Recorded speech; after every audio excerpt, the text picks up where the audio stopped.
é mais conhecida, de 1979, embora esse livro tenha sido ditado em 1960. De autoria de André Luiz, psicografado por Val Vieira. Nós iniciamos a nossa apresentação aqui com um prefácio do livro, ditado por Emmanuel. Abraçando o Espiritismo, pedes, a cada passo, orientação para as atitudes que a vida te solicita. Quem procure servi-la deve atender-lhe as indicações, e quem assim proceda, em parte alguma, sofrerá dúvidas e sombras. Esse livro possui 47 mensagens curtas que nos exorta à busca de melhores condutas morais, como comportamentos, ações, hábitos, pensamentos, enquanto espíritas cristãos, mostrando também a necessidade de aperfeiçoamento de nós próprios, do nosso autoaprimoramento. Ou seja, esse livro pode ser considerado uma luz em nossos caminhos, para nos fazer enxergar o que é realmente importante para o Cristo. Sem rodeios, André Luiz abre os nossos olhos e mentes para diversos assuntos e atitudes que muito de nós não nos damos conta no nosso dia a dia. Não damos a devida importância, melhor dizendo. Indo direto ao ponto, ele vai direto aos pontos essenciais, nos assuntos que são necessários para o nosso progresso enquanto espíritos em evolução. Nessa apresentação faremos uma síntese dos pontos que consideramos mais importantes e deixaremos para vocês a tarefa de ler essa obra tão importante de André Luiz, porque não tem como você apresentar os 47, todos os tópicos que ele elenca, Aí ele fala assim, são algumas páginas com indicações cristãs para que venhamos a burilar as nossas atitudes no campo espírita que o Senhor, por acréscimo de misericórdia, nos situou os corações. Ressaltando-se que podemos conquistar títulos, posições destacadas na sociedade, bens materiais ilimitados, mas descuidarmos do nosso aprimoramento espiritual, nós voltaremos ao plano espiritual, após o desencarne, como alunos relapsos e descuidados.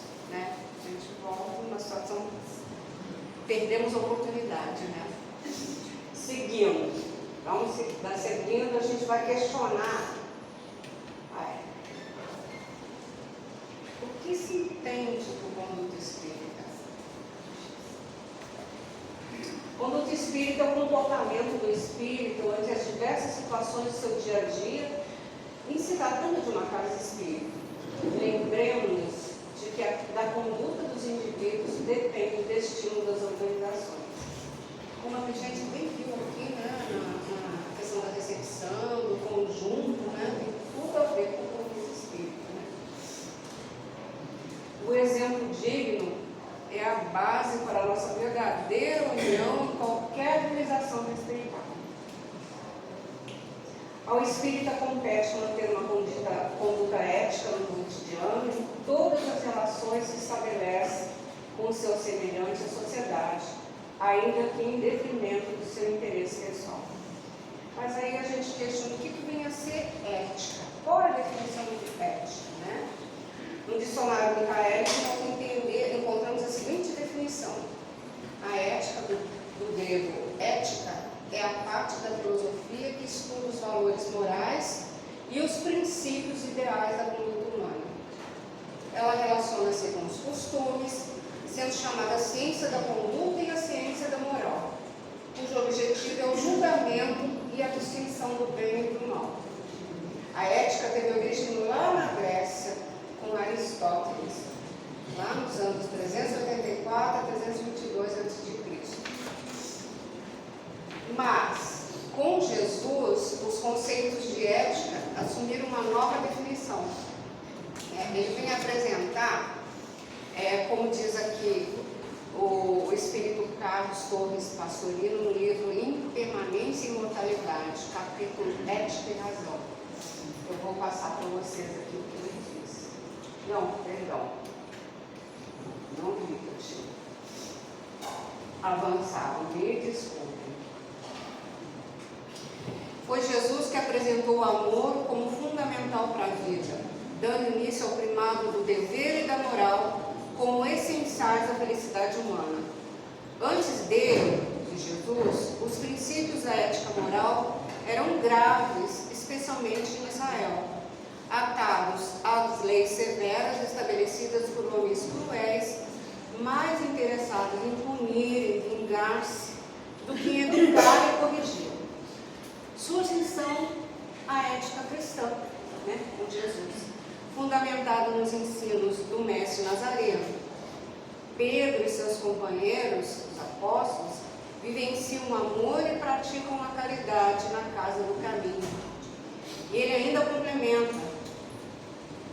Paulo de Tarso dá-lhe consistência, traçando diretrizes de ordem comportamental aos gentios em suas memoráveis epístolas, das quais destacam-se destes preceitos. Não são conhecidos por todos nós, Não te deixes vencer do mal, mas vence o mal com o bem.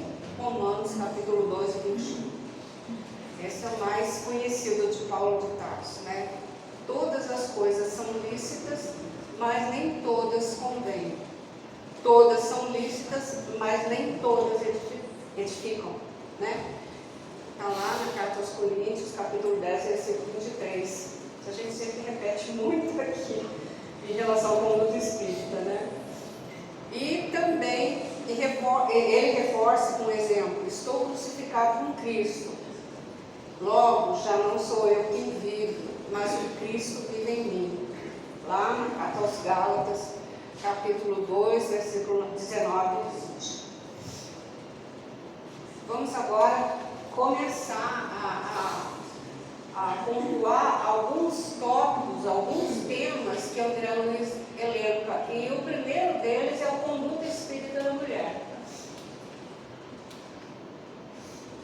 Olha o que ele fala.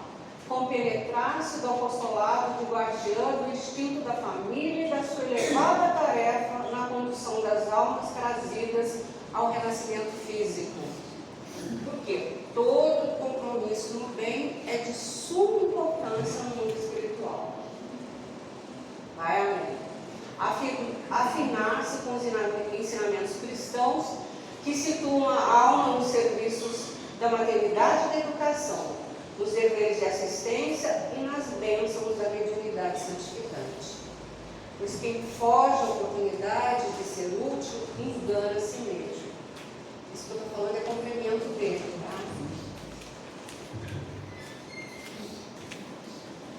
Reconhecer o grave delito no aborto, que arroja o coração feminino à vala do infortúnio, sexo desvirtuado, caminho de expiação.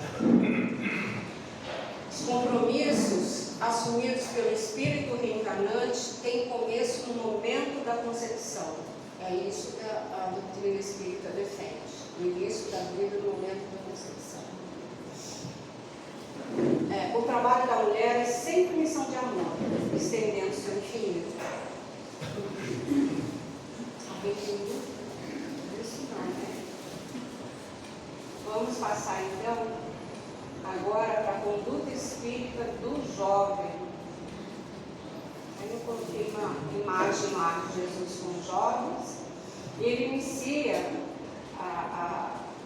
seus conselhos, suas considerações, moderar as manifestações de excessivo entusiasmo, exercitando-se na ponderação contra as lutas de cada dia, sem, contudo, deixar-se intoxicar pela circunspecção. Aí o que é esse termo? É cautela, reserva, aquela seriedade, aquela postura diante da vida, sisudo, sistemática, ou pela sombra do pessimismo. É o equilíbrio, O equilíbrio é a base de tudo, E André Luiz ainda fala: o culto da temperança, da moderação, afasta o desequilíbrio. Seguindo, guardar persistência e uniformidade nas atitudes. Por indisciplina são portas de frustração. E ele ainda aconselha: abster-se do mergulho inconsciente nas atividades de caráter festivo. A imprudência constrói o desajuste cria extremismo e o extremismo gera perturbação. Né? Aí vem o equilíbrio, né? Equilíbrio em tudo, nem tanto ao mar, nem tanto à terra, né? Vamos agora passar para a conduta espírita do médium. Lembrando que eu pesquei, pincelei algumas coisas apenas, não são só esses conceitos que ele adverte, né? E o convite que eu faço, lógico, é para que todo mundo leia o livro na íntegra, né? Vamos lá. Do médium. Esquivar-se a suposição de que detém responsabilidades ou missões de avultada transcendência, reconhecendo-se humilde portador de tarefas comuns, quanto graves, importantes, como as de qualquer outra pessoa. Não se achar que ele é melhor do que ninguém, porque é um médium, apesar de toda a sua capacidade mediúnica, apesar de todo, ele não é mais importante do que ninguém, né? Ele é simplesmente um servidor. Né? O medianeiro será sempre responsável direto pela mensagem de que se faz portador. Silenciar qualquer prurido de evidência pessoal na produção desse ou daquele fenômeno, mesmo indiretamente, não retirar proveito material das produções que obtém. Isso é, né? Não se achar, né, mais importante do que ninguém, porque está recebendo um espírito de luz, um espírito, né, mais de uma categoria mais elevada. Ainda quando provenha de círculos bem intencionados, recusar o tóxico da lisonja. Isso é um problema muito sério, né? Eu acho que até nós espíritas devemos evitar de ficar quando o palestrante faz uma palestra, assim, ficar muito em cima, porque isso, sem querer, gente, todos nós somos vaidosos e orgulhosos ainda. Isso é um problema que a gente está trabalhando, né? Claro que você dá os parabéns, olha, você foi muito bom, a sua palestra foi boa, atingiu o objetivo, mas não ficar assim, sabe? Entre as babando o ovo.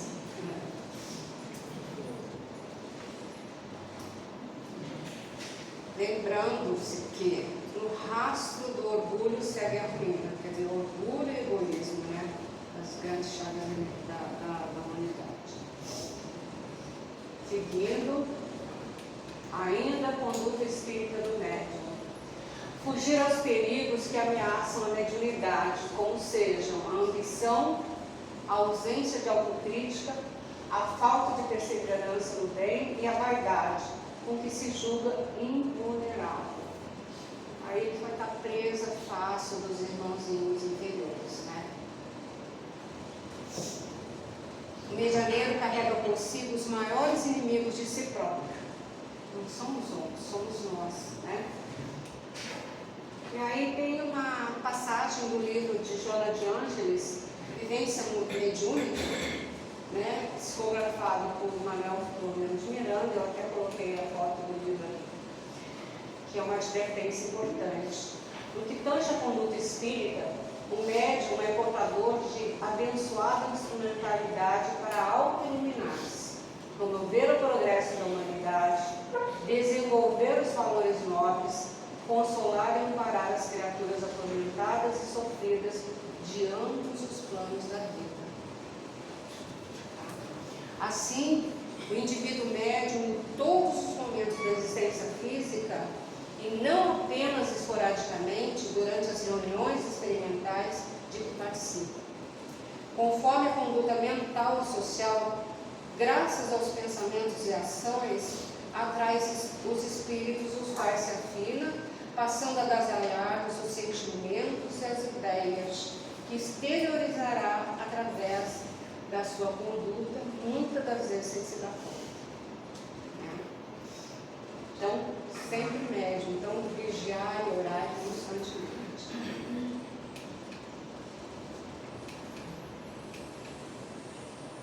Agora passamos ao conduta espírita no lar.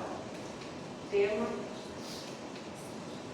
começar na intimidade do templo doméstico a exemplificação dos princípios que esposa, com sinceridade e firmeza, uniformizando o próprio procedimento dentro e fora dele. Quer dizer, agir com coerência de acordo com o que eu acredito, que eu estou estudando no Espírito. Né? Isso em todas as situações, não só dentro do lar. Né? Tendo em mente que nós somos espelhos para os nossos filhos, para os nossos familiares, né? Principalmente os filhos que vamos copiar, né? Os exemplos, as atitudes. Não adianta eu falar uma coisa e agir de forma contrária àquilo que eu estou falando, né? Então isso é muito importante. Outra coisa, calar todo impulso de cólera ou violência, amoldando-se ao Evangelho, de modo a estabelecer a harmonia em si mesmo perante os outros.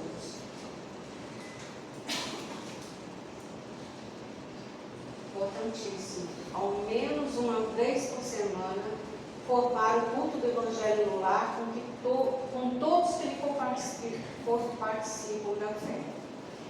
Mesmo que seja só você espírita dentro da sua casa, faça o culto do lar só você. Mas, se os outros membros participam, melhor ainda. Você vai trazer uma luz dentro da sua casa. Existe um antes e um depois do culto do lar. A gente, quando inicia essa prática, né, quando nós nos tornamos espíritas e iniciamos essa prática, nós temos uma experiência muito nítida do antes e do depois. Né? Quando você faz a prática do Evangelho do lar, existe uma harmonia, né? As situações se equilibram mais facilmente. Não que não haja conflito, porque é natural, mas você consegue lidar melhor com as situações. E você está recebendo a visita dos amigos queridos semanalmente, né? Que nos ajudam, que nos confortam, que nos apoiam, que nos impõem nos momentos difíceis, né? Então isso é fundamental. A gente sempre tem que estar frisando a importância disso, principalmente para aquelas pessoas que chegam, né, em desequilíbrio, em desajuste, né? Então, conhecendo a doutrina espírita, a gente sempre deve estimular essa prática, né? Quem tiver o Evangelho em casa, faz a própria casa um templo do Cristo, né? Seguindo ainda, proporcionar às crianças os fundamentos de uma educação sólida e bem orientada, sem infundir-lhes medo ou fantasias, começando por dar-lhes nomes simples e naturais, evitando pompas e nomes famosos, suscetíveis de criar embaraços futuros. O lar é a escola primeira, né, gente? Olha lá. Se está sozinho com a sua fé no recesso do próprio lar, deve o espírito atender fielmente ao testemunho de amor que lhe cabe, lembrando-se de que responderá em qualquer tempo pelos princípios cabais. Resumindo, o lar espírita não se restringe a uma construção de alvenaria. É antes uma edificação que se alicerça no amor fraterno. Suas paredes se erigem na cooperação ativa de todos. Suas portas e janelas traduzem um intercâmbio com os irmãos de humanidade. Seu teto é o Evangelho de Jesus. E além dos companheiros mais próximos de nossa jornada, tudo que nele existe constitui um material didático de que necessitamos para evoluir. Parafraseando o Chico Xavier, na reencarnação não erramos de endereço. Já vivemos muitas vezes, estamos no lugar certo, com as pessoas certas, para ajustarmos os nossos corações e solucionarmos os nossos problemas. A gente sempre se atenta a essa situação, né? Eu sempre lembro dessas palavrinhas do Chico Xavier. Seguindo agora, gente, o tema vai ser conduta espírita no trabalho. Desde que se encontrem condições condições orgânicas favoráveis, desde que tenha saúde, dedicar-se ao exercício constante de uma profissão nobre e digna. Nós sabemos que a lei do trabalho é uma das leis morais, né, ditada pelos espíritos, né? O engrandecimento da vida exige o tributo individual do trabalho. Lei do trabalho. Ajudar os colegas de trabalho e compreendê-los, contribuindo para a honorabilidade da classe a que pertence. Cultuar a caridade nas tarefas profissionais, inclusive naquelas que se refiram às transações de comércio. Aqui é parecido com lá, né? A gente tem que ser coerente, a gente tem que ser espírita em todos os lugares. A gente tem que sempre ter uma conduta compatível com aquilo que a gente estuda e acredita, né? Não adianta ser só espírita dentro da casa espírita. É lá fora que vai ser o nosso teste, vai ser o nosso palco, né, de experiências, né? Seguindo.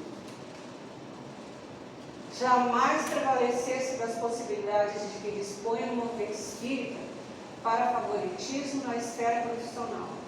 Quem engana a própria fé, perde a si mesmo. Eu sou lá do Flora de Araújo, trabalho, sou lá do departamento doutrinário, então, você me conhece, amigo, não? Pedir aquele favorzinho, aquele estilo, gente. Isso não é compatível com a conduta espírita, né?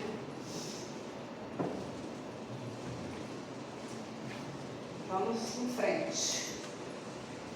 Não é a posição que exalta o trabalhador, mas sim o comportamento moral com que se conduz dentro dela.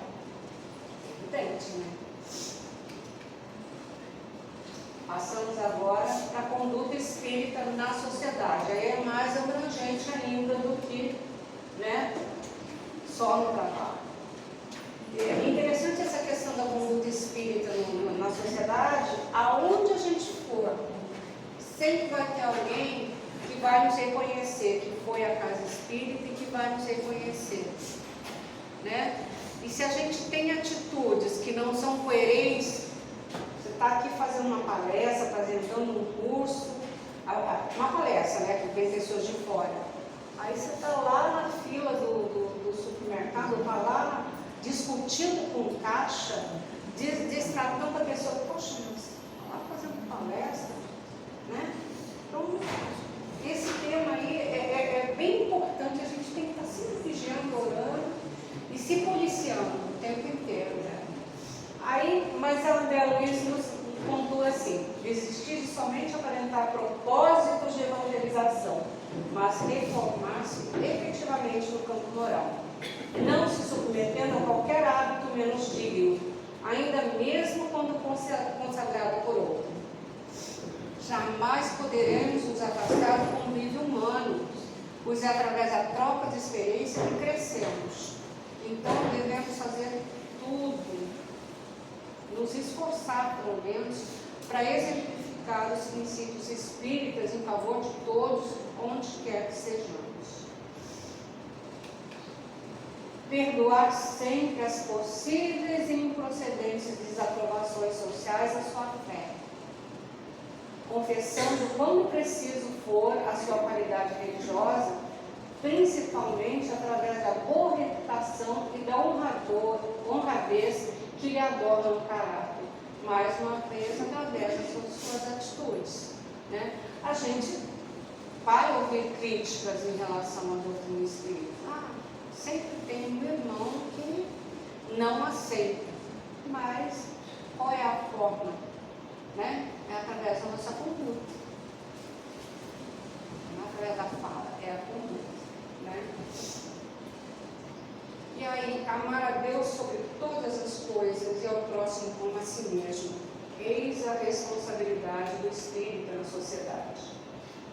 Afastar-se dos lugares viciosos com discrição e prudência, sem crítica nem desdém, somente relacionando-se com eles para emprestar-lhes colaboração fraterna a favor dos necessitados. Nós não devemos fazer crítica, porque a gente não sabe a condição, né, das pessoas que ali estão, né? sempre respeitando, com muito amor, com muito carinho, né, os nossos irmãos que ainda se encontram numa situação assim de desequilíbrio maior do que os nossos, né? Nós também ainda estamos no caminho, né?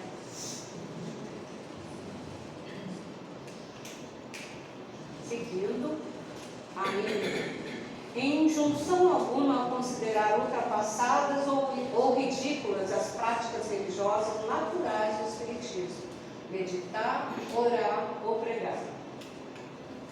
Tributar respeito aos companheiros que fracassaram em tarefas do coração. Quem somos nós para julgar, né? Há lutas e dores que só o juiz supremo, só Deus pode julgar em sã consciência. A condição social é apenas a apresentação passageira e todos os papéis são permutáveis na sucessão das existências. Nós sabemos que ora nós estamos numa situação X, numa próxima reencarnação estaremos na situação Y, e assim sucessivamente, para que nós experienciemos todas as situações do nosso progresso, né? Nossa evolução. Devemos sempre ter em mente que grande é a responsabilidade de quantos recebem os esclarecimentos espíritas, porque as atitudes expressam melhor do que as palavras o conceito religioso de cada um. Eu já mencionei. No momento crítico de transição pelo qual atravessa a Terra, e quando tantas portas se abrem para o erro e o vício, necessitamos nos alicerçar na oração, na vigilância e no trabalho cristão, para superar os apelos interiores e buscar uma condição evolutiva melhor para os nossos espíritos. É o que nós estamos fazendo aqui hoje, estudando, nos capacitando para que a gente trabalhe no bem e com isso nos fortalecendo. Seguindo ainda, não, voltou.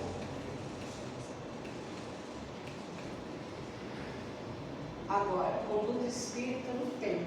Ele coloca no tempo, o André Luiz, ali eu coloquei casa espírita, né? Que é o que nós conhecemos, mas é no tempo, né? Entrar pontualmente no tempo espírita para tomar parte das reuniões sem provocar alaridos ou perturbações.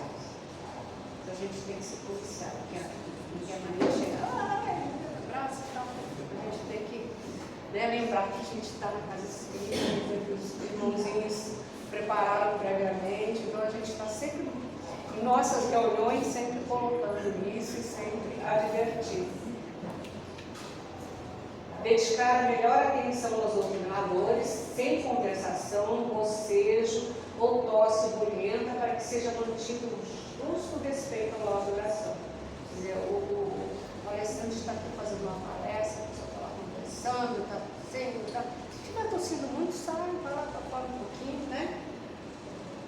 Aí volta, mas o respeito e a atenção para quem está aqui na frente é fundamental, né? Porque muitas das vezes até desconcentra, né, o palestrante, ele até, se estiver bem inseguro ou alguma coisa assim, ele pode até se perder, né? Com espontaneidade, privar-se dos primeiros lugares no auditório, reservando-os para os visitantes e pessoas fisicamente menos capazes. Esses são os primeiros serão. Jesus já advertia isso, né?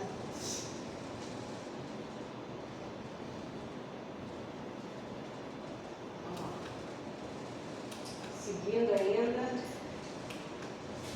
acostumar-se a não confundir preguiça ou timidez com humildade, abraçando os encargos que lhe couberem com desassombro, coragem e valor.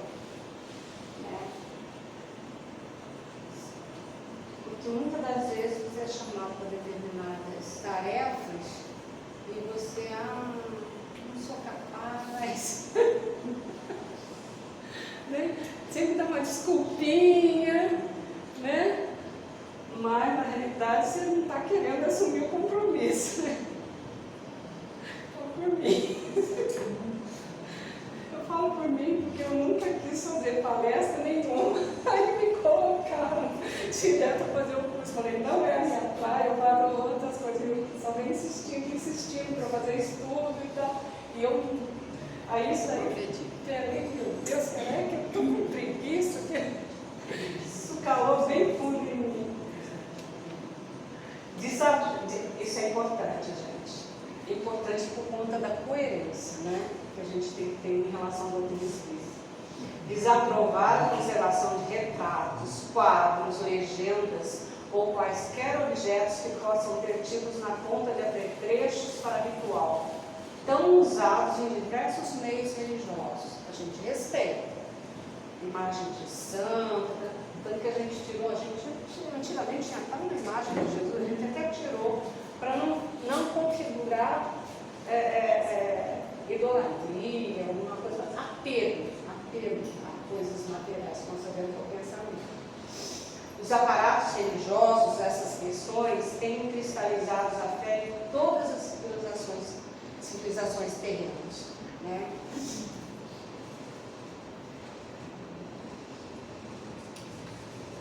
A pureza da prática da doutrina espírita deve ser conservada a todo custo.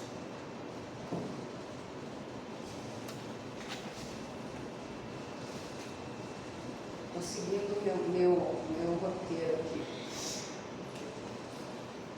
Agora nós passamos para a conduta espírita na tribuna. Mas voltando lá, eu me lembrei de uma situação aqui da casa mesmo, muitos anos atrás. Uma reunião mediúnica, nós tínhamos uma companheira que o pai dela havia sido presidente da Casa Espírita de Umbanda, famoso em Resende, e nós sabíamos que na casa dela ela tinha um altarzinho cheio daquelas imagens, né, compatíveis com a religião que o pai exercia. E um dia, eu não sei o que aconteceu na reunião mediúnica, a nossa dirigente, que na época era a dona Cruzinha, não pôde ir como ela foi dirigir a reunião. E na época, o dirigente, né, da reunião fazia o esclarecimento. E lá recebeu um irmãozinho, né, dessa outra denominação religiosa, e começou a doutrinar, um monte de coisa. Aí ele falou, mas quem é você para me falar dessas coisas? Lá na sua casa você tem isso. Ela ficou muito desconcertada. E daí a importância da gente ter coerência, porque nós vamos nos ver nessas situações, não só com irmãos desencarnados, como irmãos encarnados, que vão nos visitar e falar, poxa, mas ela tem um parzinho ali, ela é espírita, não é coerente, né? Me lembrei agora, isso é muito tempo atrás, essa pessoa já até desencarnou. Vamos seguindo. Conduta espírita na tribuna, perante o púlpito, né? Palestrar com naturalidade, governando as próprias emoções, sem azedume, sem nervosismo, difícil, né? Sem momício, né? Trejeito, caretas, fugindo de prelecionar mais que o tempo indicado no horário previsto. Isso a gente tem que tentar sempre a disciplina, né? É mudar o assunto dentro daquele tempo que a gente tem disponível, né? Vamos lá. Sustentar a dignidade espírita diante das assembleias, abstendo-se de historietas impróprias ou anedotas reprovadas. Isso é óbvio. Por quê? Porque o orador ele é responsável pelas imagens mentais que plasmem nas pessoas. Você vai contar uma anedota meio assim, a pessoa vai ficar imaginando aquela situação. E as imagens, o pensamento, a gente sabe de uma forma.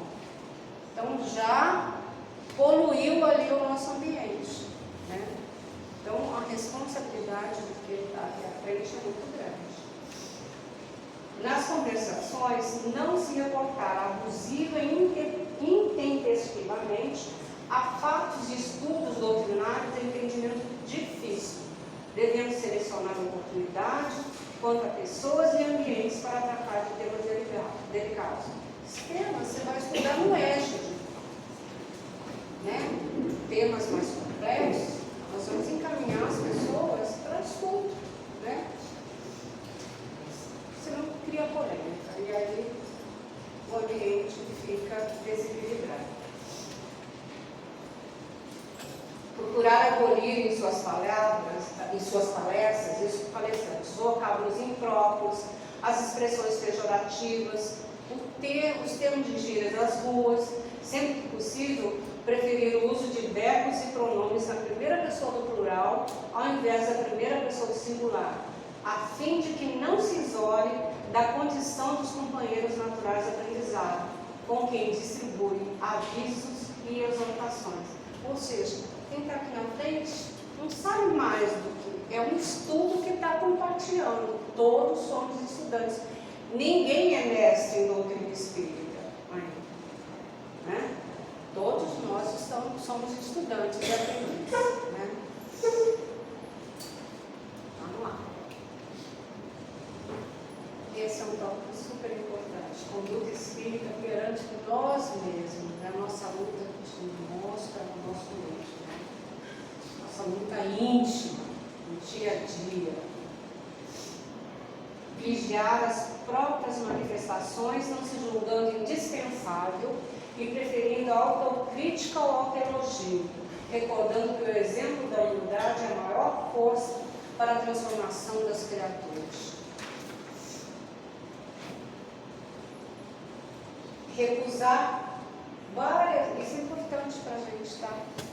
Várias funções simultâneas no campo social e doutrinário, para não se ver na contingência de prejudicar a todas, compreendendo ainda que um pedido de demissão em tarefa espírita quase sempre equivale à ausência lamentável, efetuar os compromissos apenas no limite das próprias possibilidades. O que acontece? Às vezes você quer abraçar tudo e você não dá conta. Então a gente tem que ter a humildade de reconhecer que quantidade não é qualidade, né? É melhor a gente assumir as tarefas, as quais a gente acha que tem condições e cumpri-las com dedicação, né? Com comprometimento, porque senão o que acontece?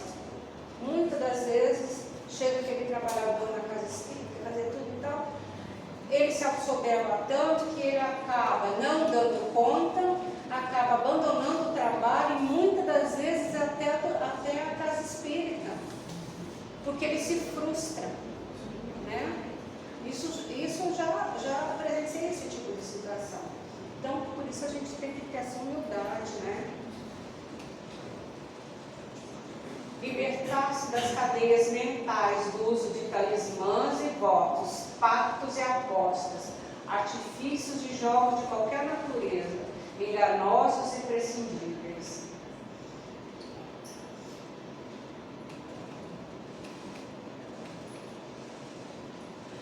Esquivar-se do uso de armas homicidas, bem como do hábito de menosprezar o tempo com defesas pessoais, seja qual for o processo em que se exprimam.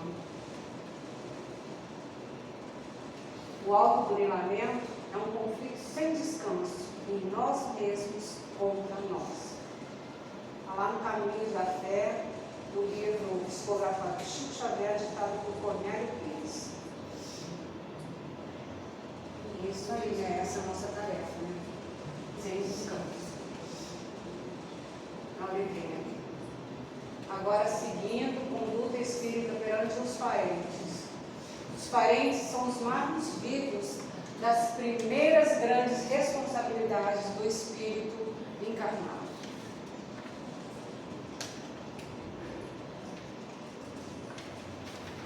Novamente, a gente vem com aquela frase lá, né?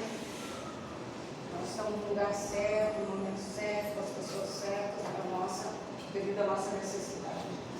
Intensificar os recursos de afeto, compreensão e boa vontade para os afins mais próximos que não lhe compreendam os ideais. Um lar constitui cadinho redentor das almas endividadas.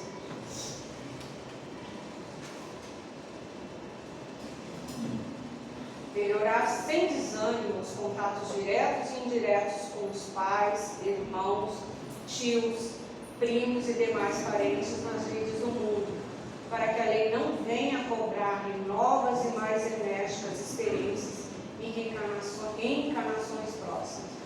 Nós sabemos que muitas das vezes é muito difícil, né? Existem famílias com conflitos muito grandes, mas aí é que está o desafio. E nós, como espíritas, como nós sabemos que a gente vai ter que fazer esses acertos, mais cedo ou mais tarde, sabemos que temos que aproveitar essa oportunidade, né? Da melhor maneira possível, fazendo a nossa parte, né? Tentando sempre, né? Porque a lei é a nossa maior compromisso dentro da família mesmo, perante os parentes, perante a família. O nosso primeiro compromisso é a família.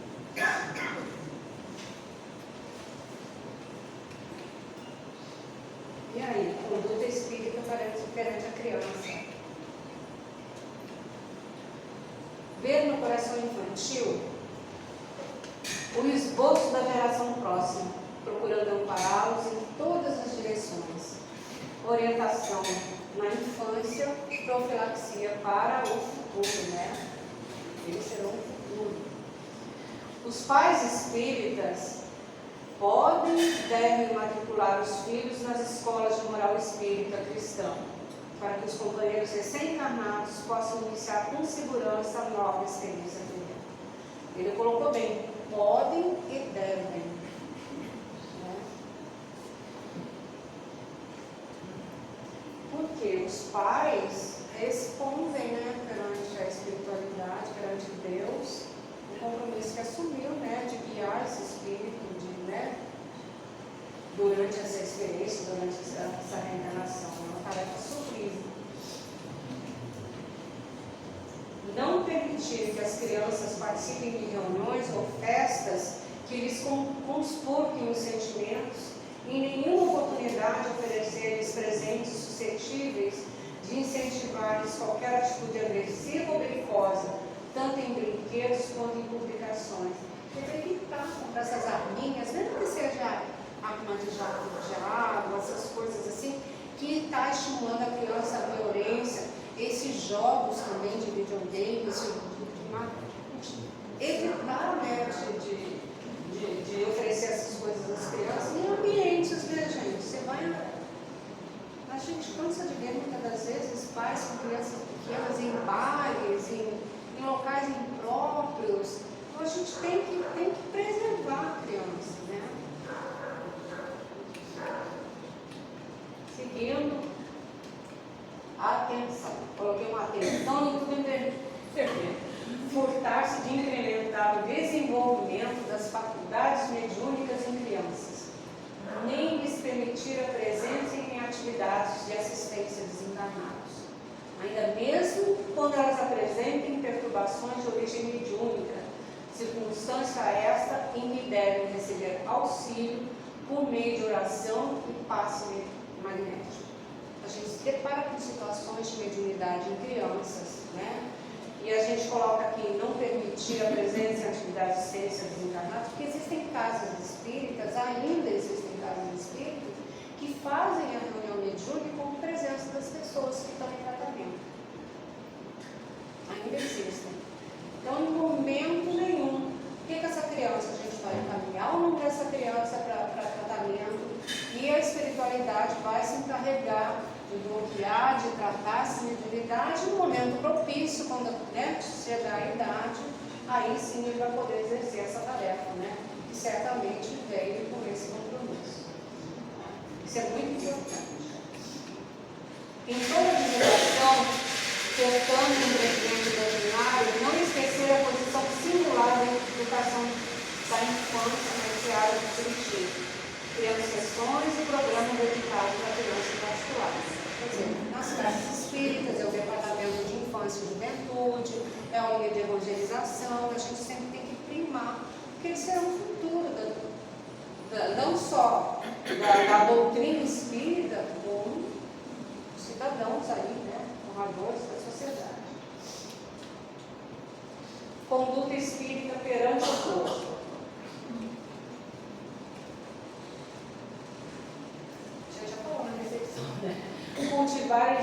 pessoal, sustentando um instrumento físico, o qual se ele fosse viver eternamente, preservando-se assim contra o suicídio indireto. O corpo é o primeiro empréstimo recebido pelo Espírito e trazido à carne. O que ele fala preservando-se ali contra o suicídio indireto? Porque muitas das atitudes nossas em relação ao nosso corpo vão provocar um desencarne mais rápido do que o que estava programado, né? O corpo, lembrando que o corpo é precioso instrumento, né? Recurso que Deus concede ao espírito reencarnante para aquisições de novas experiências na Terra. Precatar-se contra tóxicos, narcóticos, alcoólicos e contra o uso demasiado de drogas que viciam a composição fisiológica natural do organismo. Existem venenos que agem gota a gota.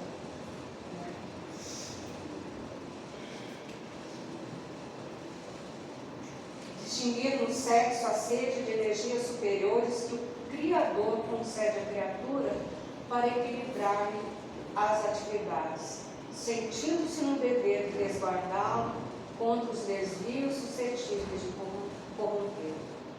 Equilíbrio em tudo. Fugir de alimentar-se em excesso e evitar a ingestão sistemática de condimentos e excitantes, buscando tomar as refeições com calma e serenidade. Isso é muito importante.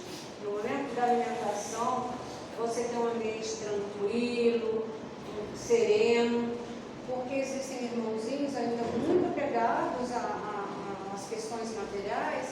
Se o ambiente estiver desarmonizado, você pode se acercar de você e usufruir até,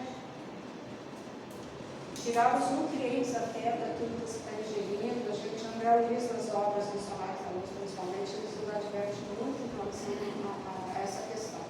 E uma das coisas que ajuda muito é o culto do Evangelho do Lar. Mas é dia a dia, gente. É a nossa conduta no dia a dia. É momento a momento, é segundo a segundo. Né? A gente, quando se vê, deixa o instinto, né, assumir diante de algumas situações, e a gente precisa se conscientizar da necessidade dessa vigilância permanente e da responsabilidade que nós temos não só conosco, para com os irmãozinhos que nos cercam também, né? Por motivo algum desprezar o vaso corpóreo que dispõe, por mais torturado que ele seja. Mesmo que você reencarne numa condição de deficiência, você nunca desprezar, porque ele é o instrumento que Deus está utilizando para o seu aprimoramento, né?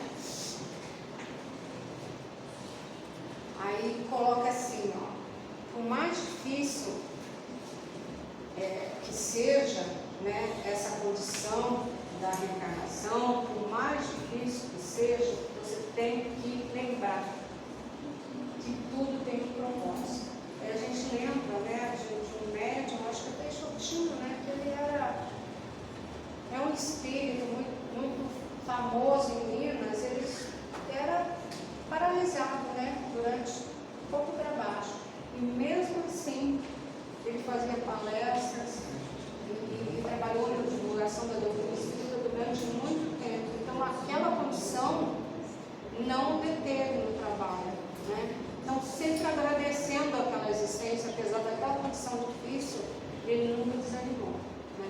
Então, a gente sempre tem que pensar nessas situações, porque às vezes a gente reclama, né, das situações e doenças, mas é o corpo físico que está aqui para explorar, né, as nossas mazelas, mas muito perigo. Sempre será uma bênção, né? Conduta espírita perante o tempo. Perante o tempo. Tem uma mensagem dela nisso. Ela aumentou e não voltou, tá vendo? Mas eu tenho aqui. Em ocupação, malbaratar o tempo com polêmicas e conversações estéreis, ocupações fantasistas e demasiado divertimento. Desperdiçar o tempo é esbanjar o patrimônio divino. Autodisciplinar-se em todos os cometimentos que se propõe, revestindo-se do necessário discernimento. Fazer muito nem sempre traduz fazer bem. Ainda que assoberbado de realizações e tarefas, jamais descurar o bem que possa fazer em favor dos outros. Quando procuramos o bem, o próprio bem nos ensina a encontrar o tempo de auxiliar. Acho que uma das coisas que a gente ouve assim, no depoimento de espíritos, muito é em relação a isso. Se eu soubesse, eu queria aproveitar melhor o tempo, eu teria estudado mais, eu teria me dedicado mais à doutrina. A gente ouve muito depoimento de espíritos desencarnados falando em relação a isso. Então, por isso que André Luiz nos adverte, né? Agora, perante o livro, tem umas considerações. Consagrar diariamente alguns minutos à leitura de obras edificantes, esquecendo os livros de natureza inferior e preferindo, acima de tudo, os que, por alimento da própria alma, versem temas fundamentais da doutrina espírita. Aí, conclamando ao estudo. Ler primeiramente as obras fundamentais do Espiritismo, né? Em sequência, né? Para em seguida ler os outros irmãos. A gente deve sempre iniciar pela base doutrinária, pelo pensador. Disciplinar-se na leitura no que concerne a horários e anotações, melhorando por si mesmo o próprio aproveitamento, não se cansando de repetir estudos para fixar o aprendizado. Isso é importante, porque cada vez que a gente estuda um tema, a gente tem um olhar diferenciado, de acordo com a nossa maturidade, amadurecimento, o tempo vai passando, você vai vivendo outras experiências e muda o teu foco. E estudar em grupo, então, melhor ainda, porque o meu olhar sobre aquele, eu tenho um prisma, o outro vê sobre um outro aspecto, e é muito rico. Então, ele está aqui, não só perante o livro, mas ele está nos conclamando ao estudo, né? Divulgar por todos os meios lícitos os livros que esclareçam os postulados espíritas, prestigiando as obras santificantes que objetivam o ingresso da humanidade no roteiro da redenção por Jesus.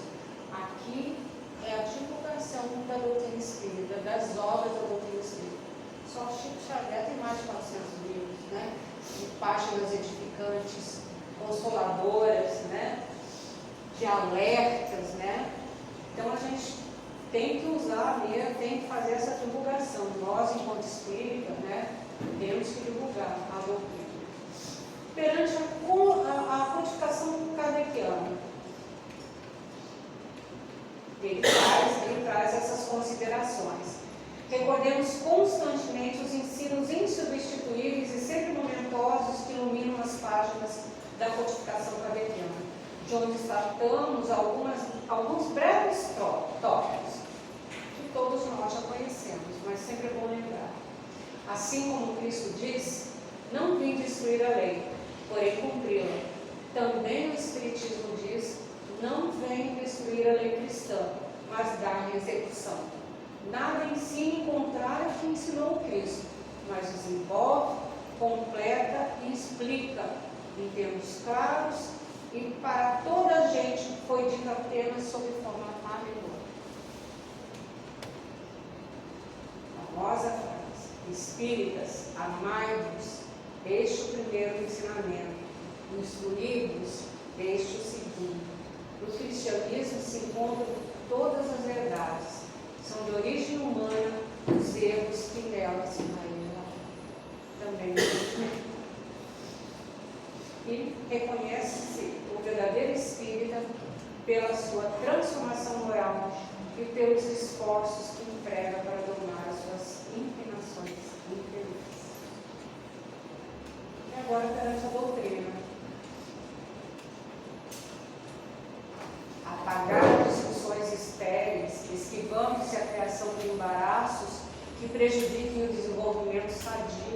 da obra doutrinária.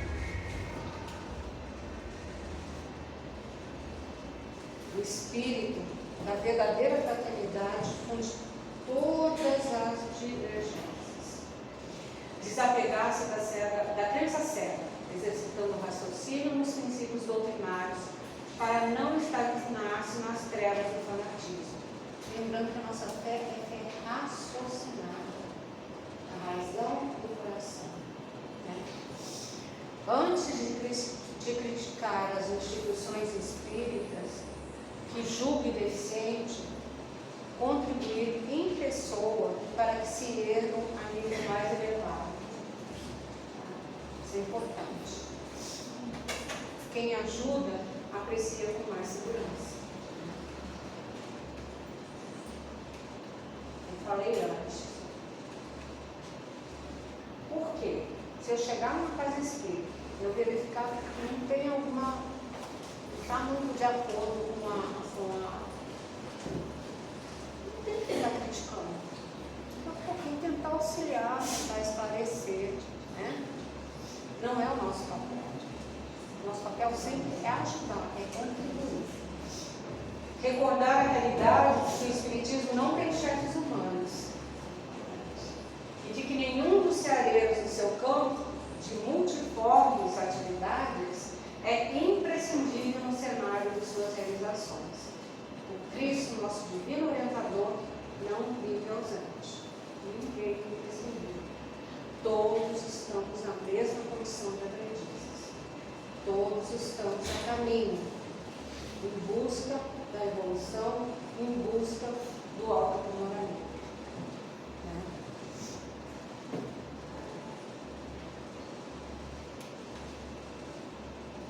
Agora, conduta espírita perante Jesus. Estamos terminando por hoje. Esse é o tópico mais importante. Perante nós mesmos, perante Jesus, né?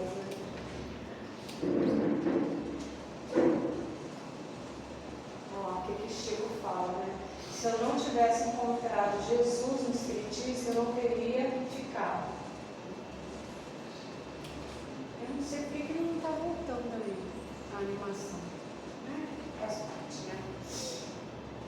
Em todos os instantes, reconhecer-se na presença invisível de Jesus, que nos ampara nas obras do bem eterno. Interessante que eu passei isso em casa e estava funcionando direitinho, né? Passei diversas vezes, mas aí chega na hora, né? Vocês me desculpem. Aceitou-nos o Cristo de Deus desde os primórdios da terra. Negar-se a interpretar o eterno amigo por vulgar revolucionário terreno, reconheçamos uma luz do mundo. Palavras de Emmanuel, de André Luiz.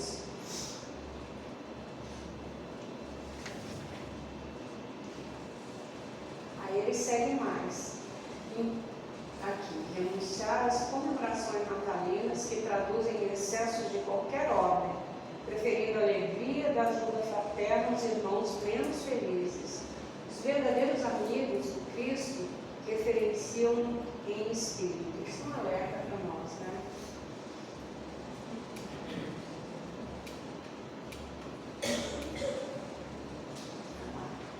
E aí eu termino aqui com uma passagem desse livro, Evolução para o Terceiro Milênio, em que ele coloca que o ser humano pode, por meio da conduta, fortalecer ou lesar o próprio espírito, como vimos, ira, mágoa, ódio, crime, são forças que degradam o perispírito. Os medicamentos melhoram os efeitos, mas a cura real, já o notamos, exige atendimento às causas. Havemos de entender que o Evangelho traz os recursos para intervir na origem das perturbações, mas a reeducação mental para a correção das atitudes e condutas perante a vida e o mundo é o tratamento eficaz. E para isso, o esforço pessoal na compreensão dos sofrimentos próprios e alheios, bem como a prática do bem, é indispensável. O auxílio externo é valioso, mas a cada desajustado cabe empreender o reajustamento de si mesmo. É a lei. Desconcitando a nosso auto-aprimoramento. E Emmanuel diz ainda: o pastor conduz o seu rebanho, mas são as ovelhas que andam com as próprias pernas. Estamos na terra para aprender e progredir espiritualmente. Cabe-nos, portanto, o esforço na conquista dos tesouros eternos, uma vez que a nossa bagagem, ao retornar ao plano espiritual, será constituída dos valores positivos ou negativos que venhamos a gravar em nosso espírito. A doutrina espírita, revivendo o cristianismo em toda a sua intensidade, nos oferece os recursos preciosos para a luta constante na superação de nossos obstáculos interiores, com vistas à renovação espiritual de que ainda carecemos. Frente ao Evangelho e à doutrina espírita, busquemos, pois, substituir o homem velho de ontem pelo cristão renovado de hoje, para que o bem e o amor se instalem em definitivo na Terra pela renovação espiritual da humanidade. Esse é o nosso recado final. Agradecemos a vocês pela atenção, pedimos desculpa por alguns deslizes aí do GPT e sabemos que não esgotamos o tema, né, gente? Esse é só uma pincelada, tá? E vamos ler o livro, né? E tentar seguir o roteiro que a André Luiz nos trouxe, né? Muita paz, muita luz e muito amor a todos, a todos.